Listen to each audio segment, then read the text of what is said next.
आज मुझे मिला था सिल्क साड़ी का ब्लाउज़ बनाने के लिए। तो उसके बाद से मैंने अस्तर निकाला और ये था 44 साइज का ब्लाउज़, कोहनी तक के बाजू का। इस बाजू की चौड़ाई मैंने ली अस्तर की 13 इंच और कटिंग कर लिया। फिर इसे सीधा खोल लिया। जो नाप आया था वो बोली थी कि नाप से 1 इंच बड़ा बनाने के लिए। तो पहले मैंने रख के इनका ब्लाउज़ नाप लिया। इनकी ब्लाउज़ की पूरी लंबाई थी 15 इंच और मुझे वो 1 इंच बड़ा करने के लिए बोली थी, तो इसलिए मुझे 17 पे कटिंग करना था, 16 पे फाइनल लंबाई आता। तो इसलिए मैंने इंच टेप से बैक साइड की लंबाई को 17 इंच नाप लिया। 17 इंच नाप लिया और उस पर मार्क कर दिया। फिर गले के लिए मैं मैक्सिमम लोगों का 2 इंच गहराई लेती हूँ, लेकिन जो लोग हेल्दी होते हैं उनका 2.5 लेती हूँ। 2.5 गला का गहराई लेने से गला परफेक्ट बैठता है और कंधा उनका सरकता भी नहीं है। और कंधी के लिए 3 इंच रख लिया था मैंने, मार्क कर लिया। उसके बाद बाजू के लिए 6 इंच का निशान लगाया और साइड में जितना भी कपड़ा था सीधा टिक लगा दिए। उसके बाद पिछली वीडियो मैंने बताया नहीं था गहराई कितना लेना है, 1.5 इंच। उस पर मैंने मार्क किया और गहराई का निशान लगा दिया मैंने। फिर इनके ब्लाउज़ को मैंने नाप लिया था, उसमें 9.5 इंच इनके ब्लाउज़ का पीछे का गहराई था। तो मैंने भी इंच टेप से ही 9.5 इंच बिना ब्लाउज़ नापे ही, और ये जो मैं कर रही हूँ आधा इंच इधर साइड में और आधा इंच ऐसे, इस तरह से ब्लाउज़ का जो गला बनता है तो कंधी नीचे गिरता नहीं है। आधा सूत उसको ले लेना चाहिए। 9.5 पे मैंने मार्क किया और फिर निशान प्लेन गला बनाना था, वो प्लेन के लिए बोली थी। मैंने प्लेन पे निशान लगा के और फिर मैंने काटना शुरू किया। और मैंने हल्का सा उधर से आधा सूत तिरछा लिया है और उधर बाजू की तरफ से आधा सूत दबा दिया है। इससे कंधी कभी भी सिलाई करने पे गिरता नहीं है, ये परफेक्ट बैठ जाता है। फिर मैंने आगे की गले की कटिंग की। दोनों कपड़े को बराबर पकड़ते हुए कपड़े को कटिंग करना है। फिर इसी तरह फिर पीछे भी निशान लगाना रहता है टक्स बनाने के लिए 4 इंच पे, और इसकी लंबाई रहेगी 7 इंच, क्योंकि ब्लाउज़ 16 इंच लंबा है, इसलिए पीछे का टक्स 7 इंच लिया है मैंने। आधा इंच नीचे से तो सिलाई में लैप्स हो जाता है, लेकिन उसके बाद भी 6.5 पे इनके टक्स आएंगे और ये ब्लाउज़ लंबा है तो इतना रहेगा। फिर मैंने आगे का काटने के लिए आगे की लंबाई नापी तो उनका बेल्ट लगा था 13 पे तैयारी थी और गला था उनका 6.5 पे। तो मैंने कपड़े को फोल्ड करके नीचे रखा हुआ था, ब्लाउज़ नाप रही थी मैं, और उसके बाद फिर मैंने आगे की गहराई 2.5 ली और कंधी लिया मैंने फिर से 3, और बाजू के लिए जिधर बाँह अटैच किया जाता है उधर 6 इंच लिया मैंने और 1.5 इंच की गहराई का निशान लगाया। ऐसे मैं इंच टेप से लगा के दिखा रही हूँ, वैसे मेरा अंदाज़ा एकदम सही होता है। मैं काफ़ी दिन से सिलाई करती हूँ, 14-15 साल से, तो मेरा परफेक्ट ही आता है। फिर भी मैं वीडियो बनाने के लिए नाप ले रही थी।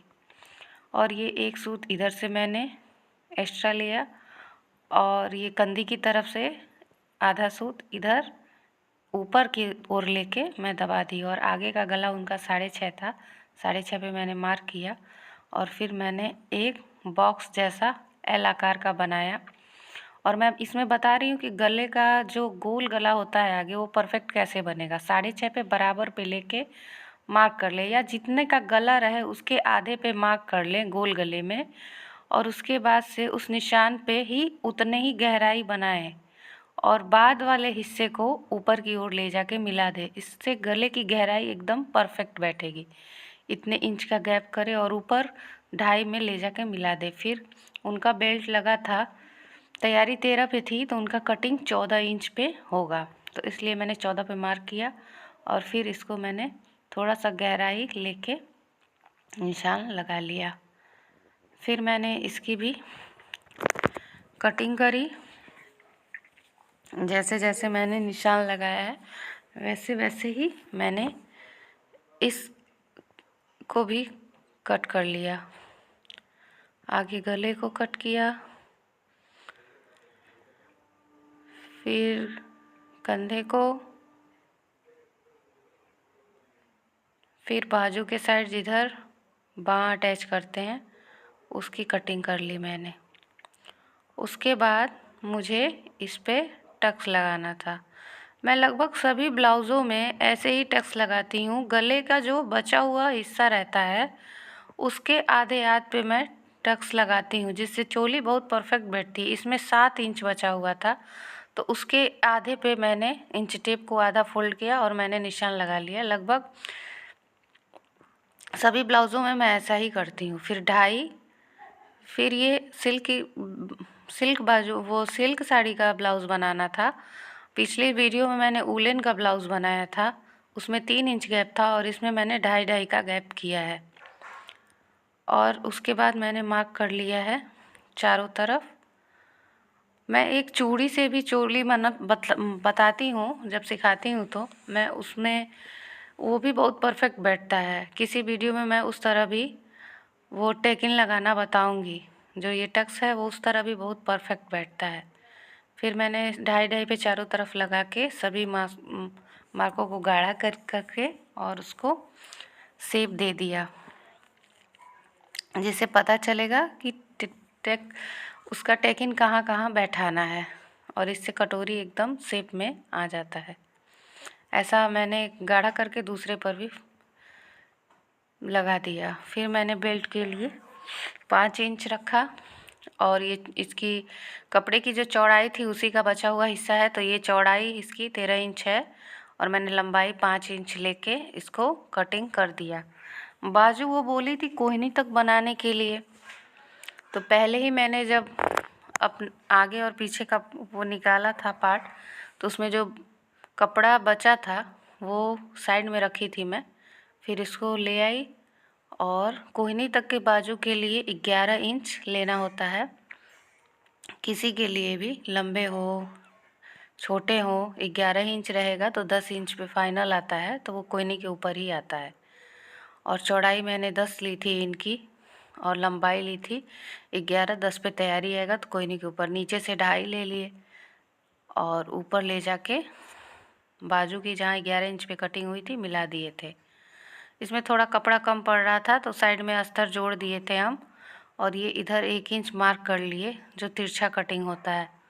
अभी मेरे पास सारे टूल्स नहीं हैं सिलाई के, अभी मेरा नया नया स्टार्टअप है। धीरे धीरे जितनी ज़रूरतें लगेंगी मैं सब खरीदते जाऊंगी। मुझे अभी 2 वीडियो में स्केल की ज़रूरत पड़ी है जो कि मेरे पास नहीं है, अब मुझे मंगवाना है। इस तरह मैंने कट कर दिया और साइड में जो मैंने 1 इंच रखा था उसको भी कट कर दिया मैंने। अब जो ब्लाउज़ आगे अटैच करते हैं तो उसमें हम लोग थोड़ा सा पीछे के ब्लाउज़ से 1 इंच से थोड़ा कम छांट देते हैं, ताकि आगे जो चोली के बगल में सिलवट आ जाता है वो ना आए। तो इसलिए हम मार्क कर रहे थे, चाक मिट्टी से ऐसे मार्क कर लेना है। इससे ब्लाउज़ एकदम परफेक्ट बैठता है। अब जितने लोगों का जो फिटिंग रहता है उस हिसाब से हुक या बटन बंद करके और पूरा ब्लाउज़ का चौड़ाई लेके उसके आधा करके चेस्ट और कमर की हम फिटिंग लगा देते हैं। उसका भी किसी वीडियो में हम बना के बताएंगे। इस तरह से हमने 44 साइज के ब्लाउज़ की पूरी कटिंग वीडियो बनाई है।